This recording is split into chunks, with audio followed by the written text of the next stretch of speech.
So the Dragon Ball Multi beta has been out for a couple days now, and there's some great positives with this game, but I do have a lot of feedback on things that they should probably rework, I think, before the game officially launches. Obviously, it's a beta, so they've been collecting feedback on Twitter, our videos, and our comments. So if you guys have any feedback as well, please drop it below in the comments, and also check out the Twitter link that I retweeted, because they've been asking for a lot of feedback. And currently right now I left some on there, but I do have a little bit more I want to talk about, so I wanted to make this video. As of right now, as overall, I'm E rank 1. Tanks, I'm in the D rank, and E rank 1 on damage, and E rank 3 on technical. I just started playing technical a little bit. My biggest thing with this game is the way that they do this role rank system, because it's not until you get to D rank when you unlock divine combo cards, which are the items of this game. In MOBAs, you get items that you could purchase in the shop to enhance and improve your character, to give them a little bit of an edge against certain enemies, and also like defensively as well. So obviously red is for damage cards, green tank, and blue is for technical. There's some really cool things about the combo bonus too. Depending on the combination of what colors you have, you can actually get crazy good bonuses. So like for if you go all red, you get a large boost to all attacks. You can get boost to all attacks as well during battle against enemy heroes. If you go 2 red and 1 green, there's different combinations you can get, right? It's exactly what you'd expect. So my favorite combo that I've been running has been Flash of Lightning.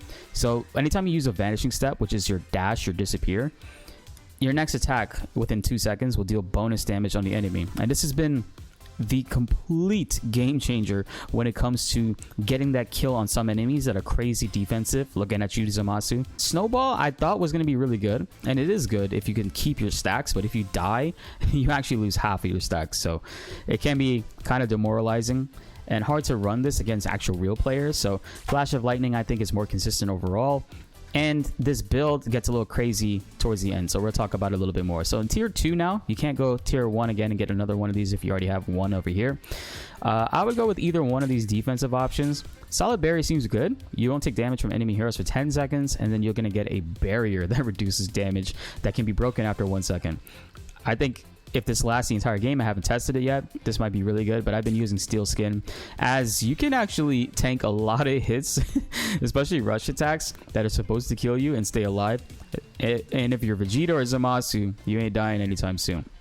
Actually, one of my clips I have here on the screen, the enemy team Zamasu, this is a real player, was attacking a camp, and I went to go steal the camp from him, and I was attacking him, and he was so close to dying. He would not die because he had this, I believe, on, and he was taking no damage seemingly.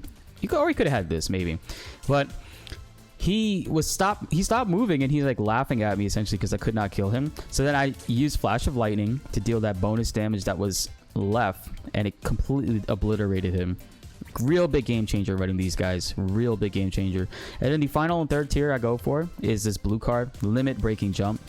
So when you're using Vanishing Step, it goes in a cooldown.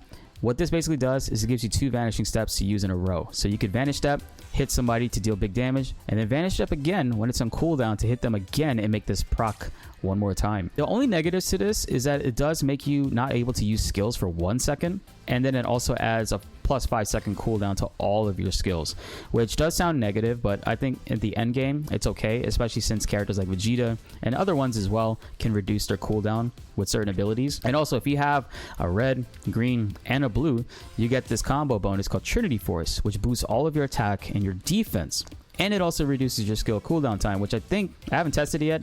I think it pretty much reduces this down to 2.5 seconds. So overall, we're still living good.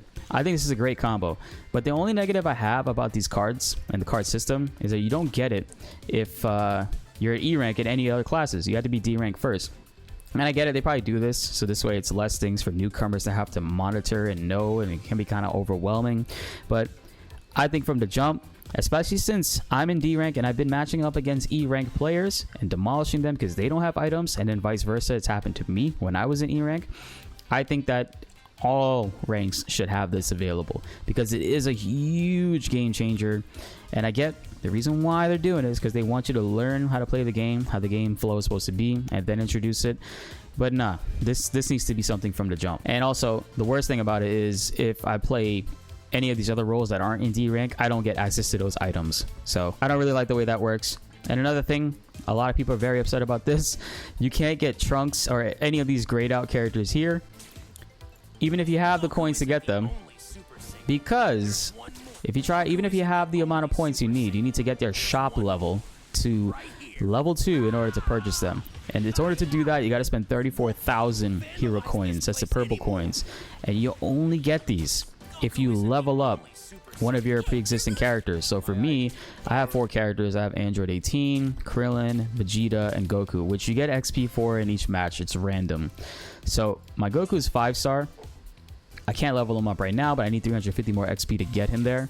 And same thing goes for each character. So every character level you get, every star grade level you get 900 coins to use. So it takes a long time. It's crazy. You have to unlock every single character and also essentially play every single character in order to get the XP, to get the gold coins. It's the only, to get the purple coins. It's the only way to get it right now. They should switch that up. I think the shop level system is kind of silly. Instead, they should do what Pokemon Unite does, either let you buy out the character outright by using in-game currency or buying it with real money, or they could do what Smite does. Smite does a $30 package where you pay $30 or $40, you get all the characters unlocked forever and future characters as well, which I think is ultimately the best system. And it'll keep people playing your game for a long time. I see why they're doing this, because they think, hey, if we make players have to grind their shop, it'll keep them playing for a long time. No, that's a negative. It will keep people playing for a long time, but not everybody. You'll lose a lot of the casual people if you do that.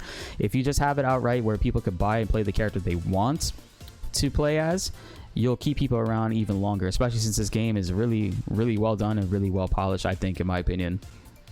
The shop system badly needs a rework. Other than that, the game system itself is pretty fun. So we're going over to Twitter real quick. The devs actually tweeted out, hey, if you have any feedback for the beta or if you have any bugs, comment them down below here on these threads and they'll address them. I retweeted this so you guys could check it out on my Twitter, and I left some feedback as well. Some of it is pretty good. A lot of people have agreed with it. I honestly think the final base Dragon Ball is seriously way too easy to take, and there has to be some other elements to kind of protect it, because once you break that glass, the glass's health is not that crazy.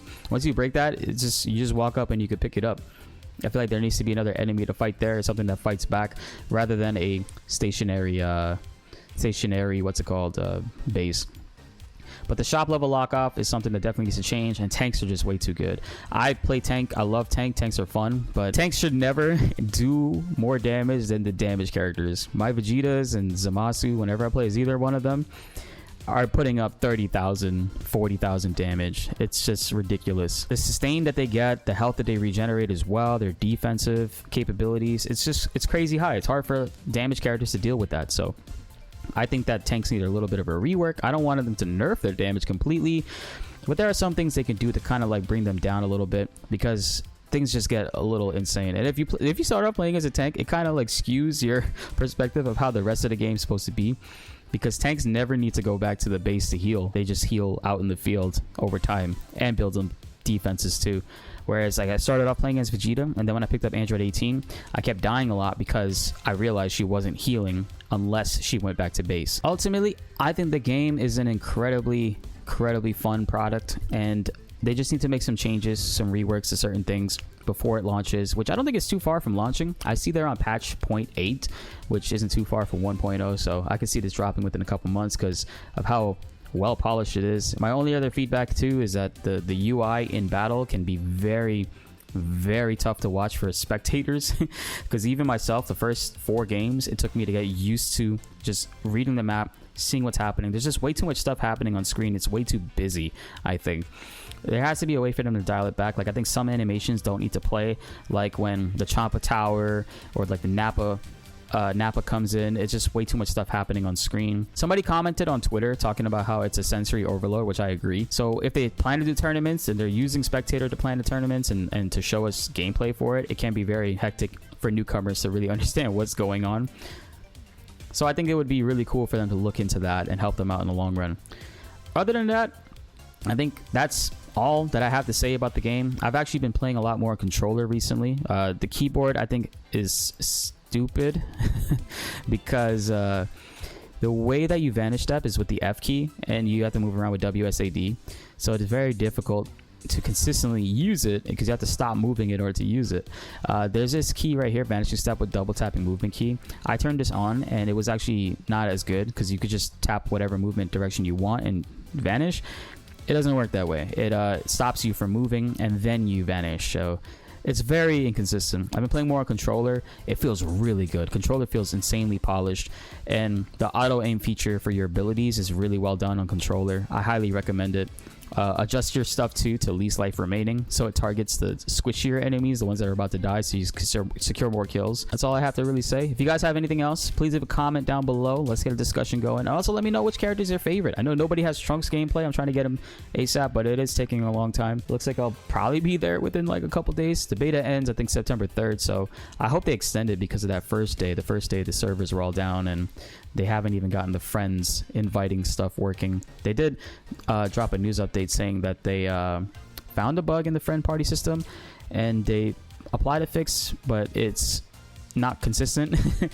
But I dropped a video the other day showing you guys how I've been consistently being able to play with my friends. So check that out down below and hopefully it helps you out. Be sure to like the video if you enjoyed and subscribe if you are new. More Dragon Ball videos are on the way and you don't want to miss them. My name is Blitz and thanks for watching.